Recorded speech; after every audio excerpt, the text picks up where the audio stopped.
ನಮಸ್ಕಾರ. ಇವತ್ತಿನ ಈ ಆಳವಾದ ಅಧ್ಯಯನಕ್ಕೆ ಸ್ವಾಗತ. ನಾವೆಲ್ಲ ಲೈಫಲ್ಲಿ ಅಂದ್ರೆ ಒಮ್ಮೆಯಾದ್ರೂ ಯಾರದ್ದಾದ್ರೂ ಕೈ ಕೆಳಗೆ ಕೆಲಸ ಮಾಡಿರ್ತೀವಿ ಅಲ್ವಾ? ಖಂಡಿತ ಮಾಡಿರ್ತೀವಿ. ಆ ಬಾಸ್ ಅಥವಾ ಮ್ಯಾನೇಜರ್ ಅಧಿಕಾರ ಸಿಕ್ಕ ತಕ್ಷಣ ಹೇಗೆ ಬದಲಾಗ್ತಾರೆ ಅಂತ ನಾವು ನೋಡಿದ್ವಿ. ಅಧಿಕಾರ ಮನುಷ್ಯನ ತಲೆಗೆ ತುಂಬಾ ಬೇಗ ಏರುತ್ತೆ. ಅದು ನಮ್ಮ ಸಹಜ ವರ್ತನೆಯನ್ನೇ ಬದಲಾಯಿಸ್ಬಿಡುತ್ತೆ. ಹೌದು. ಇವತ್ತಿನ ನಮ್ಮ ವಿಶ್ಲೇಷಣೆಯ ವಿಷಯ ಕೂಡ ಇದೇ ಅಧಿಕಾರ ಮತ್ತು ನಾಯಕತ್ವದ ಬಗ್ಗೆ. ಆದ್ರೆ ನಾವ್ ಯಾವುದೇ ಮಾಡರ್ನ್ ಮ್ಯಾನೇಜ್ಮೆಂಟ್ ಬುಕ್ ತಗೊಂಡಿಲ್ಲ.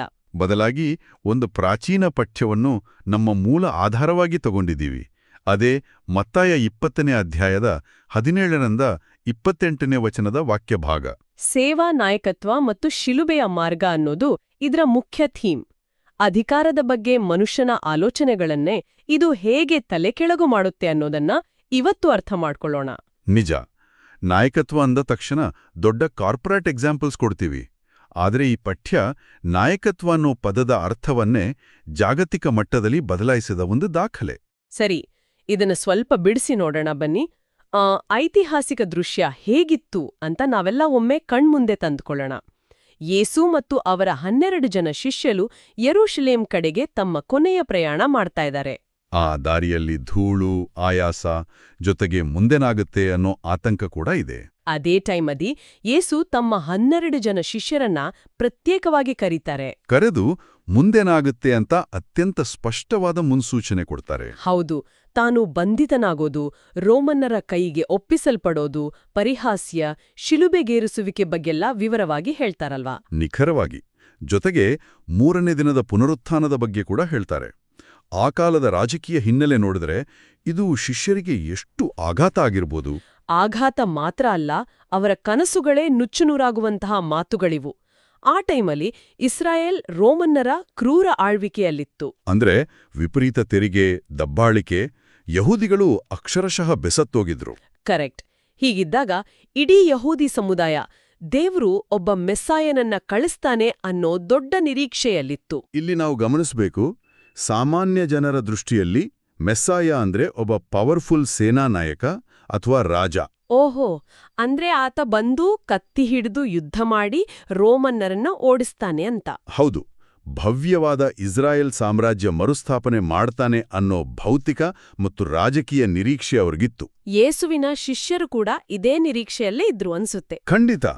ಯೇಸು ಯೆರೂಸಲೇಮಿಗೆ ಹೋಗ್ತಿರೋದು ಕಿರೀಟ ಹಾಕ್ಕೊಳ್ಳೋಕೆ, ಸಿಂಹಾಸನ ಏರೋಕೆ ಅಂತಲೇ ಅವರು ಬಲವಾಗಿ ನಂಬಿದ್ರು. ಎಷ್ಟು ವಿಪರ್ಯಾಸ ಅಲ್ವಾ?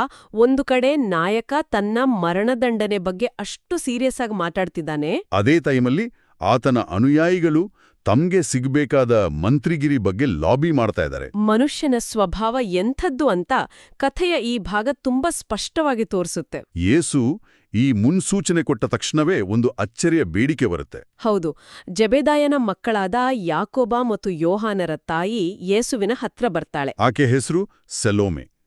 ಆಕೆ ಬಂದು ತನ್ನ 2 ಮಕ್ಕಳಿಗೆ ಯೇಸುವಿನ ಸಾಮ್ರಾಜ್ಯದಲ್ಲಿ ಬಲಗಡೆ ಮತ್ತು ಎಡಗಡೆಯ ಉನ್ನತ ಸ್ಥಾನ ಬೇಕು ಅಂತ ಕೇಳ್ತಾಳೆ. ಕೆಲವು ಐತಿಹಾಸಿಕ ಉಲ್ಲೇಖಗಳ ಪ್ರಕಾರ ಆಕೆ ಯೇಸುವಿನ ಸಂಬಂಧಿಯಾಗಿರಬಹುದು ಅಂತ ಕೂಡ ಹೇಳಲಾಗತ್ತೆ. ಅಂದ್ರೆ ಇಲ್ಲಿ ಸ್ವಂತ ಸಂಬಂಧ ಬಳಸಿ ರೆಕಮೆಂಡೇಶನ್ ತರೋಕೆ ಪ್ರಯತ್ನ ನಡೀತಿದೆ. ಇದು ಶುದ್ಧ ಅಧಿಕಾರದ ದಾಹ. ಯೇಸು ಪುನರುತ್ಥಾನದ ಬಗ್ಗೆ ಮಾತಾಡಿದಾಗ ಶಿಷ್ಯರಿಗೆ ಅದರ ಹಿಂದಿನ ತ್ಯಾಗ ಅರ್ಥ ಆಗ್ಲಿಲ್ಲ. ಬದಲಾಗಿ, ಓಹೋ, ಹೊಸ ಸರ್ಕಾರ ಬರತ್ತೆ, ನಮಗೆ ಅತ್ಯುನ್ನತ ಪೋಸ್ಟ್ ಬೇಕು ಅನ್ನೋ ಹಂಬಲ ಶುರುವಾಯಿತು. ಹೌದು. ಅದೊಂದು ರಾಜಕೀಯ ಕ್ರಾಂತಿ ಅಂತ ಅವ್ರು ಅನ್ಕೊಂಡಿದ್ರು. ಆದ್ರೆ ಯೇಸು ಈ ಬೇಡಿಕೆಯನ್ನ ಹೇಗ್ ನಿಭಾಯಿಸ್ತಾರೆ ಅನ್ನೋದು ಬಹಳ ಇಂಟ್ರೆಸ್ಟಿಂಗ್. ಇಂಥ ಟೈಮಲ್ಲಿ ಯಾರಾದ್ರೂ ಸಿಟ್ಟು ಮಾಡ್ಕೊಳ್ತಿದ್ರು. ನಾನು ಸಾಯೋ ಬಗ್ಗೆ ಮಾತಾಡ್ತಿದ್ರೆ ನಿಮ್ಗೆ ಪದವಿ ಚಿಂತೆನಾ ಅಂತ ಬೈಬೋದಿತ್ತು. ಆದ್ರೆ ಯೇಸು ಆ ಸಹೋದರರನ್ನ ನೋಡಿ, ನಾನು ಕುಡಿಯೋಬೇಕಾದ ಪಾತ್ರೆಯಿಂದ ಕುಡಿಯಲು ನಿಮ್ಮಿಂದ ಆದೀತೆ ಅಂತ ಒಂದು ಆಳವಾದ ಪ್ರಶ್ನೆ ಕೇಳ್ತಾರೆ. ಅವರು ಹೌದು ಅಂತಾರೆ. ಆದ್ರೆ ಇಲ್ಲಿ ಪಾತ್ರೆ ಅಂದ್ರೆ ಏನು? ಇದು ಬರೀ ನೀರ್ ಕುಡಿಯೋ ಪಾತ್ರೆ ಅಂತೂ ಖಂಡಿತ ಅಲ್ಲ ಅಲ್ವಾ? ಖಂಡಿತ ಅಲ್ಲ.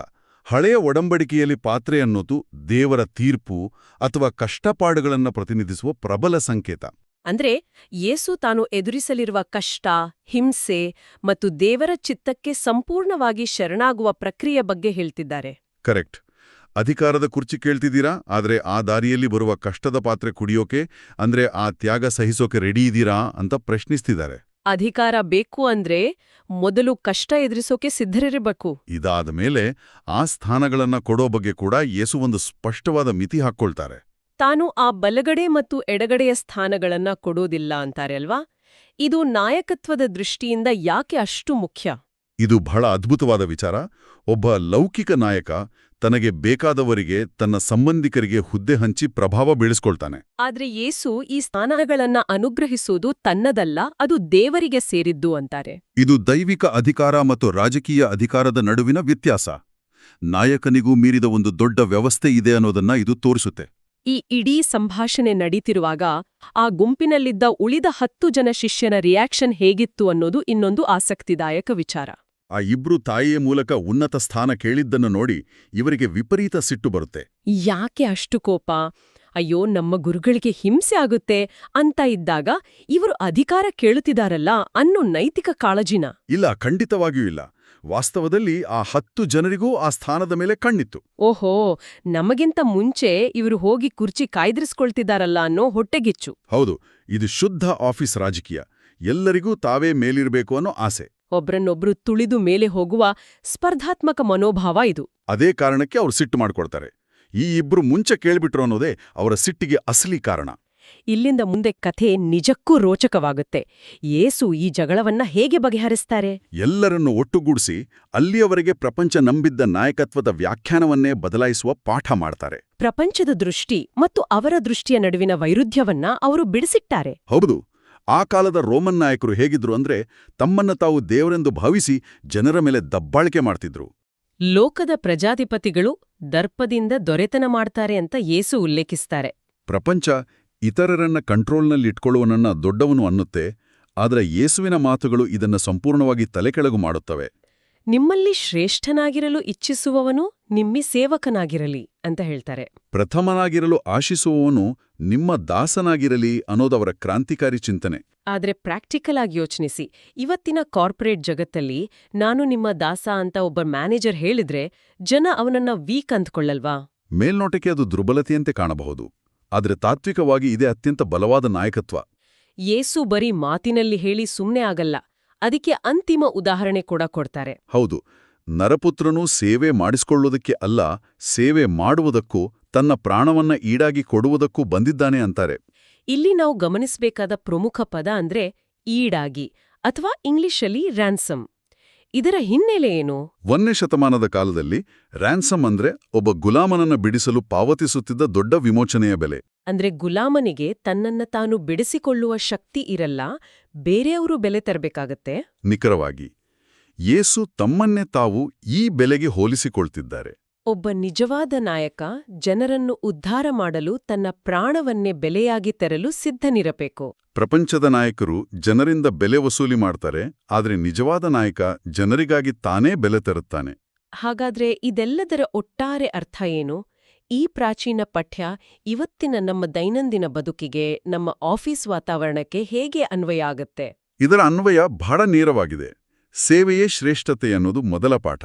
ಇವತ್ತು ನಾವು ನಾಯಕತ್ವವನ್ನ ಬಿರುದು, ಪ್ರಮೋಷನ್, ಎಷ್ಟು ಜನ ಸೆಲ್ಯೂಟ್ ಹೊಡಿತಾರೆ ಅನ್ನೋದ್ರ ಮೇಲೆ ಅಳಿತೀವಿ. ಆದ್ರೆ ನಿಜವಾದ ನಾಯಕತ್ವ ಅದರಲ್ಲಿಲ್ಲ, ಇತರರ ಅಗತ್ಯಗಳಿಗೆ ಸ್ಪಂದಿಸುವುದರಲ್ಲಿದೆ. ಅಂದ್ರೆ ದರ್ಪ ತೋರೋದು, ಜನರನ್ನ ಭಯದಲ್ಲಿಡೋದು ನಾಯಕತ್ವ ಅಲ್ಲ, ಇತರರನ್ನ ಮೇಲೆಕ್ಕೆತ್ತುವುದೇ ನಾಯಕತ್ವ. ಜೊತೆಗೆ ಆ ಪಾತ್ರೆ ಉದಾಹರಣೆ ತಗೊಂಡ್ರೆ ಕಷ್ಟಗಳನ್ನ ಹೆದರಿಸುವ ಧೈರ್ಯದ ಬಗ್ಗೆ ಕೂಡ ಪಾಠ ಇದೆ. ನಾಯಕತ್ವದ ಸ್ಥಾನ ಅಂದ್ರೆ ಬರೀ ದೊಡ್ಡ ಕ್ಯಾಬಿನ್ ಪಡೆಯೋದಲ್ಲ, ನೋವು, ಟೀಕೆಗಳನ್ನ ಎದುರಿಸೋಕ್ಕೆ ಸಿದ್ಧರಿರ್ಬೇಕು ಅಲ್ವಾ? ಖಂಡಿತ. ಜೊತೆಗೆ ಆ 10 ಜನ ಶಿಷ್ಯರ ಕೋಪ ನಮ್ಮ ಇವತ್ತಿನ ಕಚೇರಿ ರಾಜಕೀಯದ ಪ್ರತಿರೂಪವಾಗಿದೆ. ಒಬ್ಬರನ್ನೊಬ್ಬರು ತುಳಿದು ಮೇಲೆ ಹೋಗುವ ಸ್ಪರ್ಧೆಯಲ್ಲಿ ನಾವೆಲ್ಲ ಇದ್ದೀವಿ.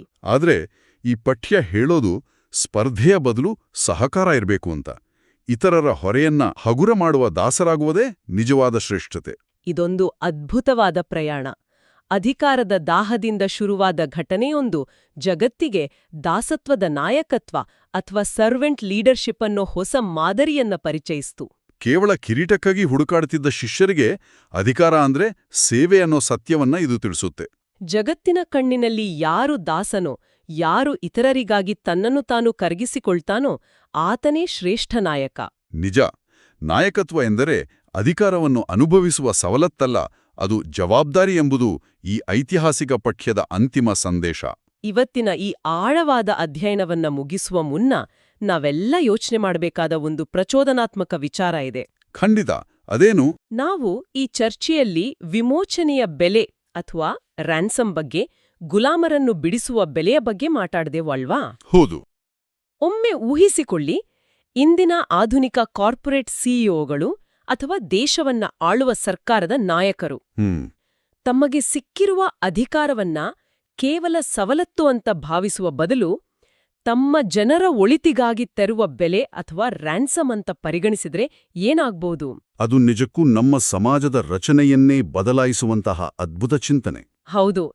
ನಾಯಕರೆಲ್ಲರೂ ತಾವು ಕೇವಲ ಆಳುವವರಲ್ಲ, ಸೇವೆ ಮಾಡುವ ದಾಸರು ಅಂತ ನಂಬಿದ್ರೆ ನಮ್ಮ ಆಫೀಸ್ ವಾತಾವರಣ, ನಮ್ಮ ದೇಶದ ರಾಜಕಾರಣ ಹೇಗೆ ಬದಲಾಗಬಹುದು? ಪ್ರತಿಯೊಬ್ಬರು ತಮ್ಮನ್ನು ತಾವು ಕೇಳಿಕೊಳ್ಳಬೇಕಾದ ಆಳವಾದ ಪ್ರಶ್ನೆ ಇದು. ಈ ಆಳವಾದ ಪ್ರಶ್ನೆಯನ್ನ ನಮ್ಮೆಲ್ಲರ ವಿಮರ್ಶೆಗೆ ಮತ್ತು ಆಲೋಚನೆಗೆ ಬಿಡ್ತಾ ಇವತ್ತಿನ ಈ ವಿಶ್ಲೇಷಣೆಯನ್ನ ಇಲ್ಲಿಗೆ ಮುಕ್ತಾಯಗೊಳಿಸ್ತಾ ಇದ್ದೀವಿ. ಹೊಸ ವಿಚಾರಗಳನ್ನ ತಿಳಿಯುವ ಈ ಪಯಣ ಹೀಗೆಯೇ ಮುಂದುವರಿಯಲಿ. ಪ್ರಿಯರೇ, ಈ ಚಾನೆಲ್ ಅನ್ನು ಸಬ್ಸ್ಕ್ರೈಬ್ ಮಾಡಿ ಪ್ರತಿದಿನ ದೇವರ ವಾಕ್ಯವನ್ನು ಆಲಿಸುತ್ತಾ ಅದನ್ನು ಇತರರೊಂದಿಗೆ ಹಂಚಿಕೊಳ್ಳಲು ನಮಗೆ ನೆರವಾಗಿರಿ. ಧನ್ಯವಾದಗಳು.